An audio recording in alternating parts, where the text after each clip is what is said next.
So when I was working back in, the call centers at Nissan, for example, one of the key things I loved doing was taking on those customers that everyone hated dealing with because they were really annoyed, really upset, really pissed off, and changing that into a really positive experience, or getting them around to at least liking me. It almost became like a bit of a game to achieve that.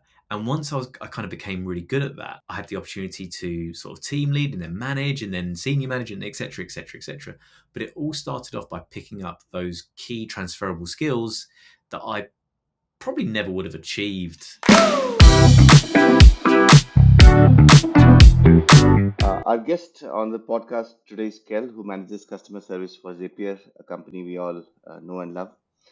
Kel's career is an interesting story in itself, where he started by working with BBC, went on to write the script for the first Asian drama in the UK, took various twists and turns through his career, and then landed up, heading customer support for Zapier, right?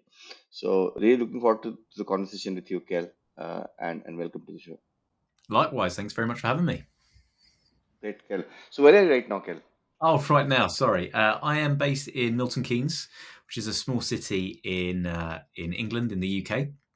So I was kind of originally, or my family originally from Turkey, and I was kind of born and raised in London, and I've been in Milton Keynes for about 9 years.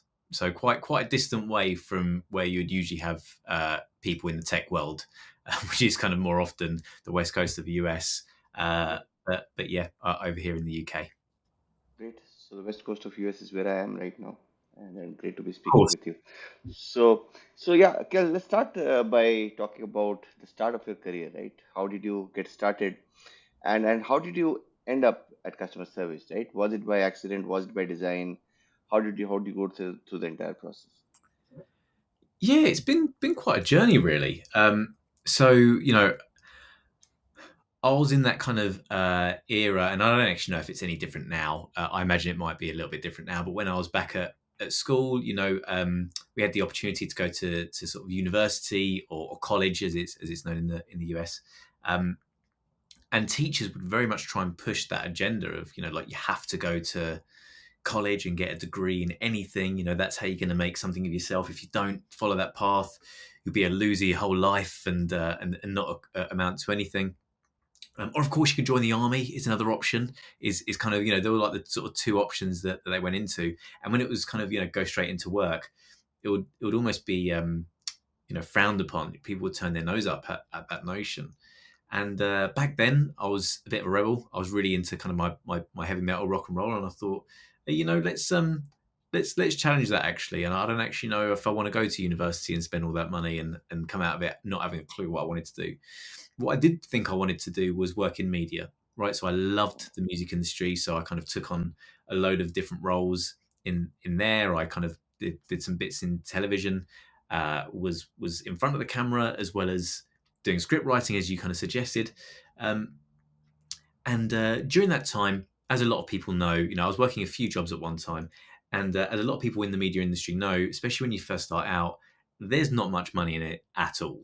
And when there is money, like, you have to really hit the big time to be able to earn some decent money. Otherwise, you kind of just get by in a lot of scenarios. So during my time when I was kind of working 3-4 jobs at any given opportunity, I was doing kind of customer servicey type roles in the interim, right? So I was like working in retail, on the shop floor, or I was working in a call center and all that stuff. And I kind of landed like a few roles that people would be like, that's a dream job to have, right? And I landed them, and I wasn't really happy. And what I really noticed was that the things that I love doing, um, were those kind of picking up those transferable skills that I was getting from my time in customer service, customer support, customer experience, however you want to label it, um, and utilizing those. So when I was working back in, the call centers at Nissan, for example, one of the key things I loved doing was taking on those customers that everyone hated dealing with because they were really annoyed, really upset, really pissed off, and changing that into a really positive experience, or getting them around to at least liking me. It almost became like a bit of a game to achieve that. And once I kind of became really good at that, I had the opportunity to sort of team lead and then manage and then senior manage and et cetera, et cetera, et cetera. But it all started off by picking up those key transferable skills that I probably never would have achieved had I stayed in the media industry, right? Or it had taken me a lot longer. Um, so from there, I was just like, why am I still trying to break into the media industry when I really like this other stuff that I'm doing? Right? Like it makes a lot more sense to focus on the things that A, you're good at and B, that you enjoy, rather than doing something because it's got um, a bit more sort of clout when you're at a dinner party, right? And you're sort of talking about what you do, that kind of thing. So ended up like maybe about 10, 12 years ago, just being like, hey, I'm just gonna give this CX thing a real go and see what happens. And it's been a great journey ever since. Very interesting, Kel. I think you made the right choice. So thank you, Uh, appreciate it. I'll I'll, Absolutely. I'll, I'll let my mum know that you said that. That'll be I'm sure a lot of your customers say that too. So yeah. appreciated. So great. So I mean, continuing on the same subject of you picking up those transferable skills, and I think you work very deliberately towards picking up those transferable skills, right? Which would probably give you a very good sense of what is it that you would want to look for when you hire for customer service, right? So, what is it that is absolutely non-negotiable for you when you're looking for people to be on your team, right? And what do you think are the things that are fine, that are coachable, fixable with some work? So, what would you go for as the absolute non-negotiable must-haves for someone you're looking to have on your team? Yeah, it's a really good question. I've made some really good hires in my time, and I've also made some really really terrible ones. Um, and it's one of those things where I don't think there's like a key set of rules that you always have to play by, but the things that I always look for, and it also depends on the level that you're hiring for, right? So like if you're hiring for like a customer service assistant in their first job or their second job, it's going to be quite different to if you're looking for whether it's a team lead or a manager or even senior manager, etc., etc. The thing that everyone has to do though is they really have to understand what it is they're trying to build within these teams, right? What do they want? And not necessarily from a hard skills perspective, right? Like, I need someone who understands and can read and write code. Of course, that's going to be important in some roles. But the real key element is like, what kind of team are you trying to build that would make both you and your customers proud of that? And it all comes down to the actions, values, and behaviors of the people that you're interviewing, right? So if you can focus on actually when you're asking a question or maybe even kind of deciding on the questions you're asking, to give for the person, the applicant, the candidate to give examples, what actions are you trying to pick out from the way in which they dealt with a difficult scenario? What values do they have as a person? What behaviors do they consistently demonstrate?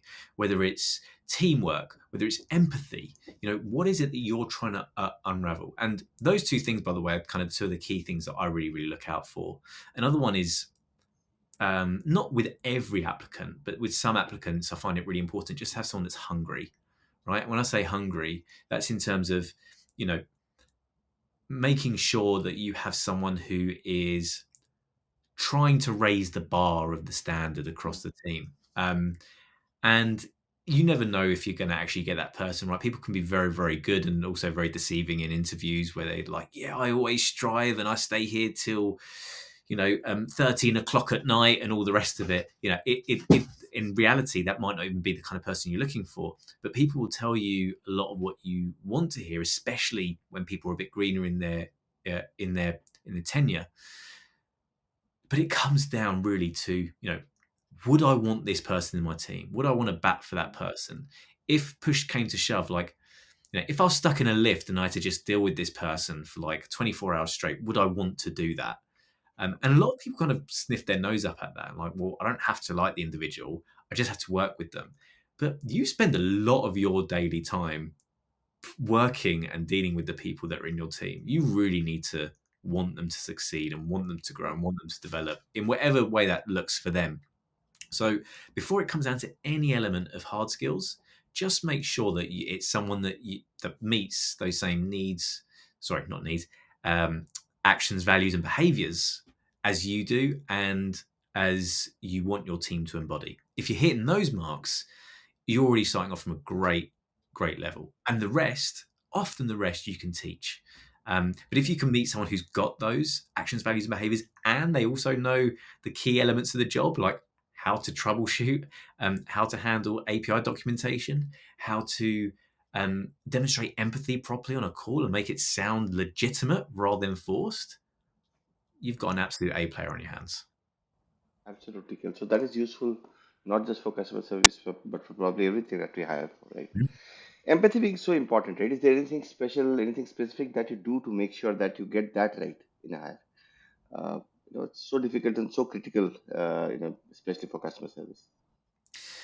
I think you genuinely have to find people that actually care, right? Like, and that's the crux of it. People that actually care. And the thing is, like, you can find the most caring person going, and if you don't do some key things in your organization, I guarantee you that person will stop caring eventually, right? Mm, Because in customer service, in customer support, in sales, in project management, in all these roles, you hear the same thing over and over again, right? The same nonsense yeah, sometimes, or the same actual yeah, like real life issues that need fixing. mm, You're hearing, and after a while, you become desensitized to it, right? It's no different. And apologies if there's any doctors that take offense to this. It's no difference to a doctor that has seen so many horrendous accidents in their life. Like, they're working in the ICU, they're working in ER or whatever it might be. They've seen so much that after a while, what a lot of doctors will say is they become desensitized to it. And it's mm, exactly the same, or it's very similar, but less life threatening in customer service or sales or account management or whatever, where after a while, when someone says, hey, my order didn't get delivered and it really messed up my plans for the weekend, when you're fresh into a job, you can be like, oh, I really understand how that must have impacted you. After 3 years of hearing the same thing, I guarantee you, your support people are like, mm, sure, mate. I've heard it all before. Great. Let's try and get this fixed, shall we? The real key element there is, if you really want your people to become empathetic, remind them of why they're there and why it's important that they do the job properly. So having that vision, having that why is super, super important in this. Because if you yeah, don't do that, that's where the desensitization comes in. But where you're consistently making sure that people understand the vision of what you're going for and the importance of why they're there, then that really helps people to join up the dots and not take it for granted in terms of why we're delivering the absolutely. service. That makes so much sense, Kel. Yeah. Which kind of brings me to the next thing that I want to talk about, right? Empathy is so hard to get right, even with humans. So what charts does AI stand with that, right? And then leading into what have you actually seen done well with AI? Right? I mean, with all the news, all the developments that we've seen in the past probably 6 to 9 months or a year, have you seen anything change, and where do you see this entire thing going in the near future? Yeah, I think AI is a really interesting one. I've done a few sort of presentations and keynote speeches recently about AI and the impact it can have on the customer experience. The first thing I'd say is there are a lot of organizations right now. I say this, you can probably split the organizations into two different parts, right? There's one type of organization that is like, AI is everything. We're going all in. Everything is going to be AI. And they can sometimes forget about AI isn't the answer yet, right? Like, you still need a human there. You still, like, sometimes AI will just make something up, right? Or it will over egg something. It's not perfect right now. So utilize AI to make it easier for your people to care. So taking away, utilizing AI to take away those really manual ad hoc tasks that no one really wants to do, like writing up notes, like summarizing, like trying to create an action plan, like helping write out an email afterwards. A good email after a complaint call can take about 20 minutes. People often think, yeah, 3 minutes to quickly write up the email. It doesn't. If you're taking 3 minutes to write up the email, that email is terrible. So utilize AI to help with that and train a chatbot or some sort of AI interface to be able to actually say, hey, when we're sending a follow-up email, this is the tone you want to demonstrate. This is the context. Is the have that already preset. Um, so, and then the other side of the coin are where some organizations just do not believe in AI whatsoever. right? So they're making it really difficult for their people because they refuse to accept this happening and they're burying their head in the sand. What makes a lot of sense is doing something like halfway between that. So know that AI is coming and it's going to make an impact regardless of whether you get involved or not. And make sure you're aware that the people that are within your support center have the ability to make your customer's day fantastic or terrible and empower them to do the former rather than the latter. So Mhm. that's the kind of key thing I'd say about like AI and about how it's going to kind of change the industry. Just like for now, make sure that you're doing everything you can to give your people what they need to be able to do their job really, really well, and AI helps with that.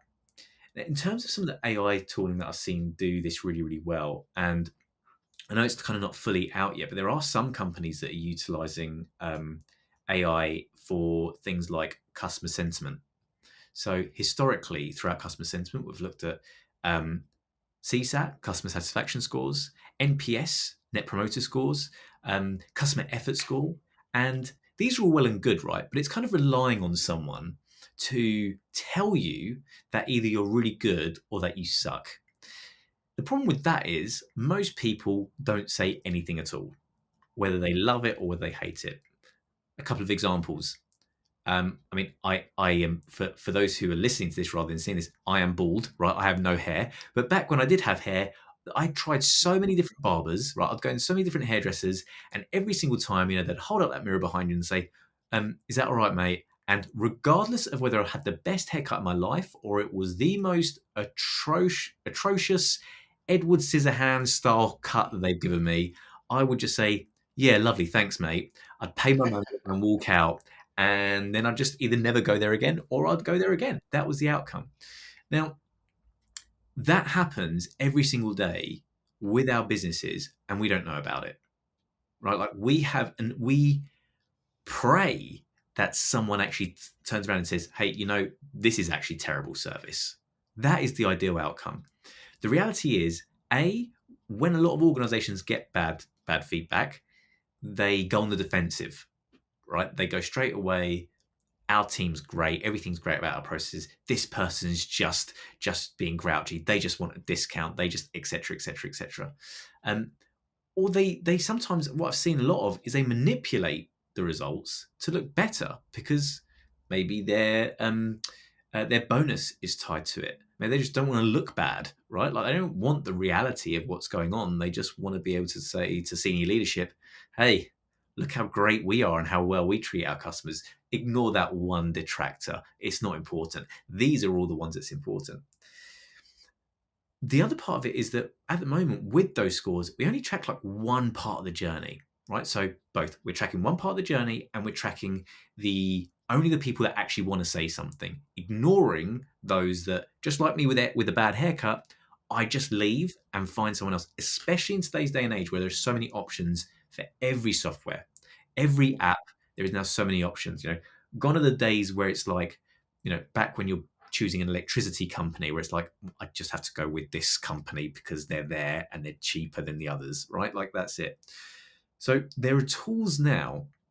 There's one company actually, Ultimate GPT, where they're actually making a really good headway in this space. So do try and check it out if you can. Um, what they're doing is they're tracking sentiment analysis throughout the entire conversation. So whether someone is complaining or not, their tool is starting to say, and I don't think it's ready yet, by the way, but from what I've seen of it, it looks pretty good because their tool is saying like, this customer hates you, and they've hated you from start to finish of this interaction, right? Because that's a big deal. Because a lot of tools at the moment, what I've seen is like it will say right at the beginning that they don't like you, but if we turn it around at the end, we don't know about it. So understand that utilizing AI to make it easier for everyone's day to day is one point, and make it easy to understand how your customers really feel about you with the use of AI is another point that I can't stress enough has to be done. And it's something that I think a lot of businesses, if they are truly interested in fixing how their customers feel about them, um, you need to use AI for those two things. Make it easier for your people to look after your customers and know what your customers are thinking. Makes sense, Kel. Ultimate GPT sounds interesting. It can be useful in so many other cases.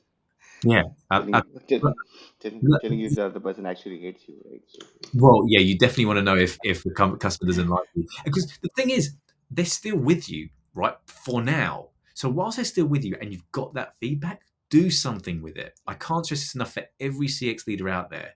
yeah, Please do not sit on it and just bury your head in the sand and just try and look good for senior leadership. At the end of the day, it will catch up. It always makes does. sense. But it will catch up in the notion of churn rather than a bad CSAT score. Yeah, which is worse, right? 100%. Yeah. So, Ken, to summarize, right? So you mentioned two things, right? One is using AI for assisting humans smartly, right? Which is very important, very useful. And the second thing that you talked about is essentially getting sense of what is going on, getting better sense of what is going on, getting behind what is actually being spoken to understand what the customer might actually be thinking or feeling, which might not be very evident in the words that they might have spoken, right?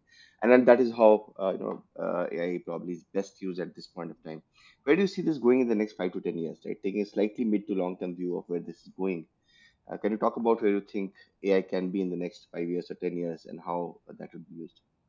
It's a really interesting question, and it's one that keeps on getting asked. And my response is always the same, which is most people, some people did, most people did not know that ChatGPT was a thing a year ago, right? Like it's come out of nowhere, it's completely changed the game.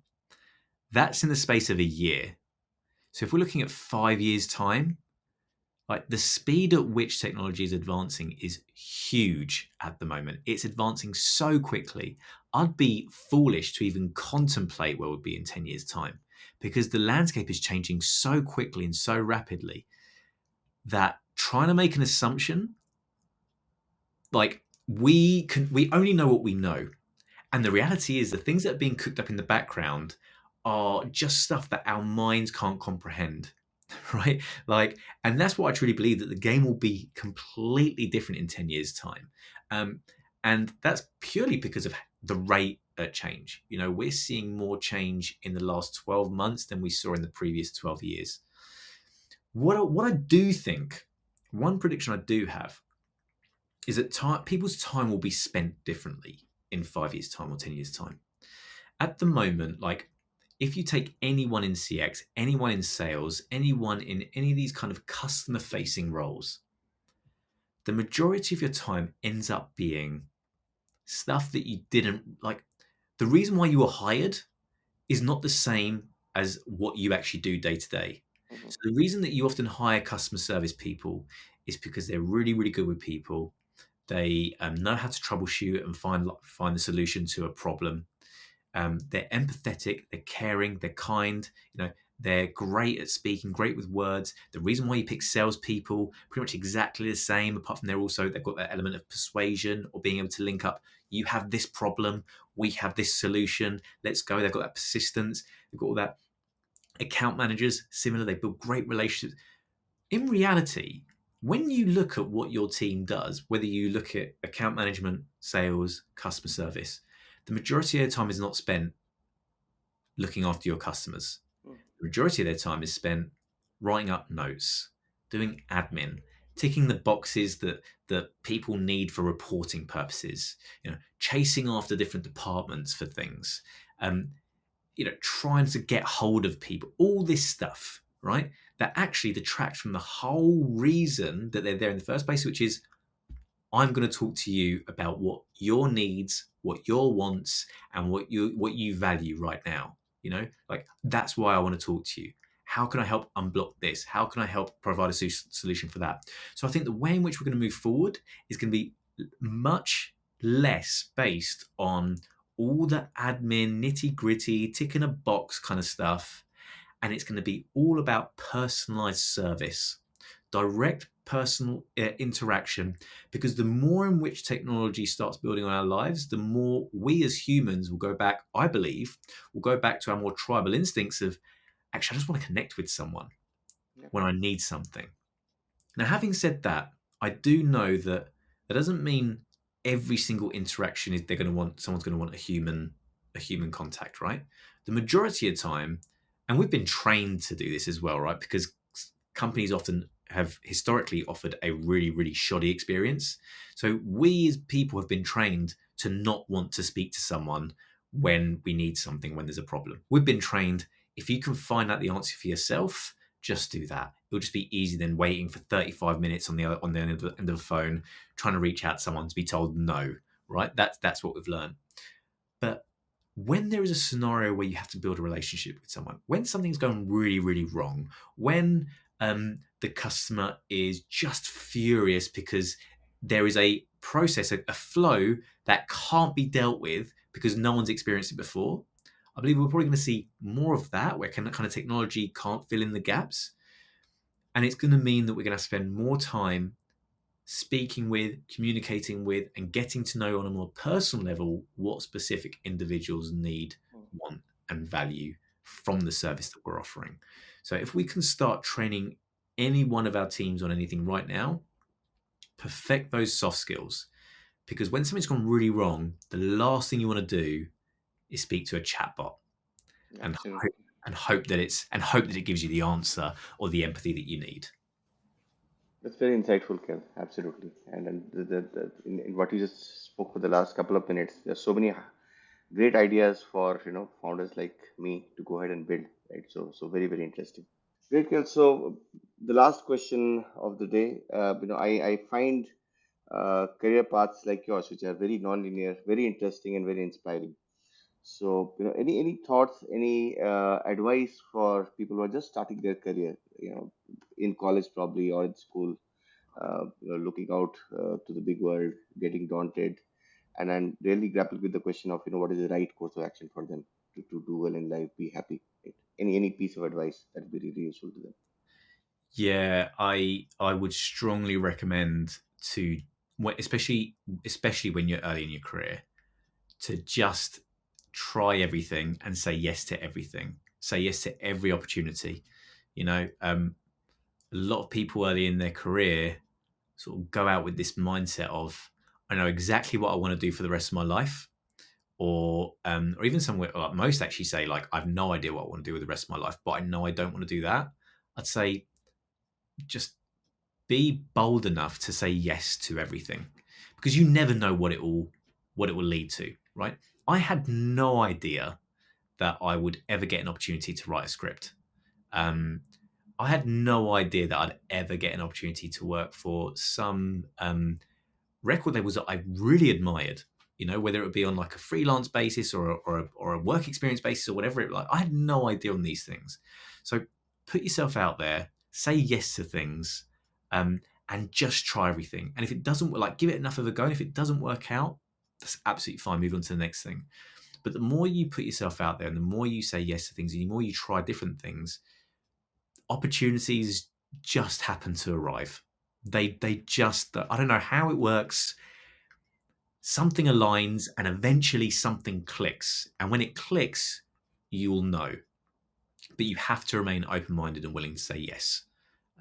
If you don't, the outcome, like, it ends up being you kind of, and I've seen people in this state, you kind of look back and think, could I have done more? And I think that notion of like regret is the worst one, right? So, to give another example in my career, often when someone is doing really well in customer experience or customer service, they'd say, someone somewhere would say, hey, you should work in sales, right? Because people want that, people want the new money coming in. And even to that, I was absolutely petrified. I was like, I haven't worked in sales in years. I've no idea, like, I haven't, and I did it, and I knew that it wasn't exactly what I wanted to do for the rest of my life, but I was pretty successful. I hit some good numbers, but all it did was gave me more clarity in terms of what I did want to do, where I did love adding value. How that works. So even if it doesn't work out, say yes, give it a go, and just watch those doors open. Um, I can't stress that enough for absolutely anyone that's starting out. You've just got to say yes and try. See a lot of yeses, right? That's so true and so relatable, Kel. Yeah, thanks for that. It's been great speaking to you, Kel. Thanks for your time. Yeah, and I'm sure there are a lot of learnings, a lot of insights for everyone there in this conversation. Have a good day, Kel, and I look forward to speaking to you again.